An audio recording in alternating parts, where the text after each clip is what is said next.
Thank you for joining Wars of the Rosies, and this video is on Making a New Start by the Imperator AMORC, an article taken from Rosicrucian Digest, Volume 16, Number 1, February 1938.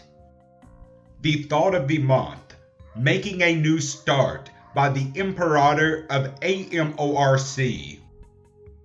It always seems logical to editorial writers and newspaper men and persons who have monthly messages to give to use the first of the year as an opportunity to say something about making a new start for the new year. When we stop to realize that the new year does not begin on January 1st in all parts of the world, we find that while we in the Western world may be talking about the start of a new year, there are millions of others in other parts of the world talking about the ending of a year or looking forward to a new year. And just why should any of us feel that January is the right time to start anew in regard to business, health, social affairs, or anything else? It is far more logical to look upon the sunrise of each day as a new beginning, and to figure that each day represents opportunities for more new starts than can be crowded into one period of the year. In other words,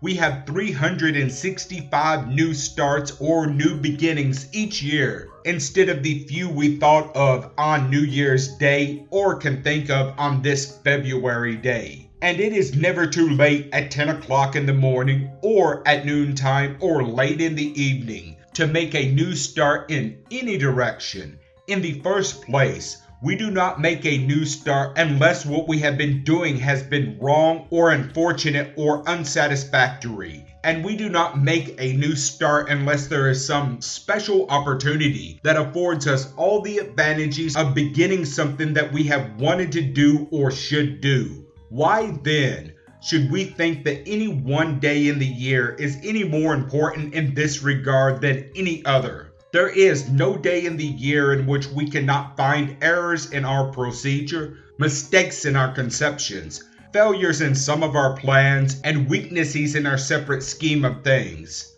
It is at such a moment when we realize these errors or mistakes or failures that we should turn about and start anew. How foolish it would be for any individual who is proceeding along any special line in business or social affairs to say, I will wait until the end of the year and do differently with the beginning of the new year. In most of the serious matters of life, days and hours are important. When errors are being made or mistakes or misconceptions manifest themselves in our plans and our activities. Why, therefore, should we wait until the end of the year or the beginning of a new year to change something that should be changed instantly? And there is no better time to change our course of activity or our course of thinking or living than to do it when we discover or realize that we have been in error. So I am not going to say to all of our members and readers in this issue of the Rosicrucian Digest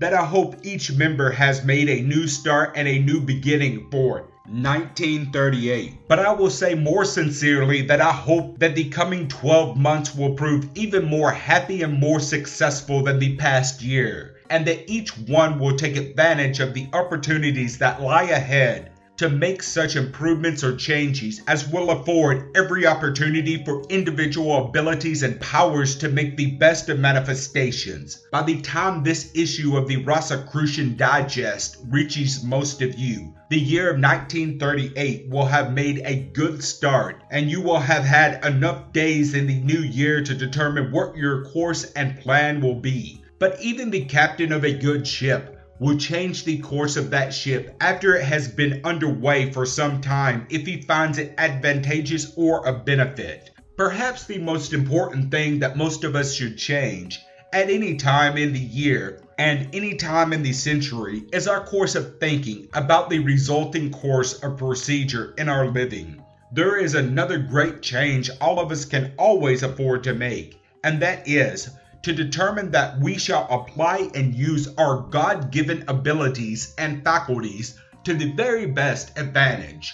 Throughout the world today, mighty changes are taking place, At the end of 1938, we will be able to look back, as we did a few months ago, and see that the past year was fraught with many important changes. Life is composed of changes, and progress is a result of changes that are improvements. Failure in life consists of changes that were detrimental. Man possesses the willpower to choose, to decide, to determine, and with persistency, carry out his decisions. Our organization has been making many changes throughout the past year, and will continue to make many improvements and change during the coming year. And we hope all of our members and readers will keep peace with us in making life better individually and collectively for mankind.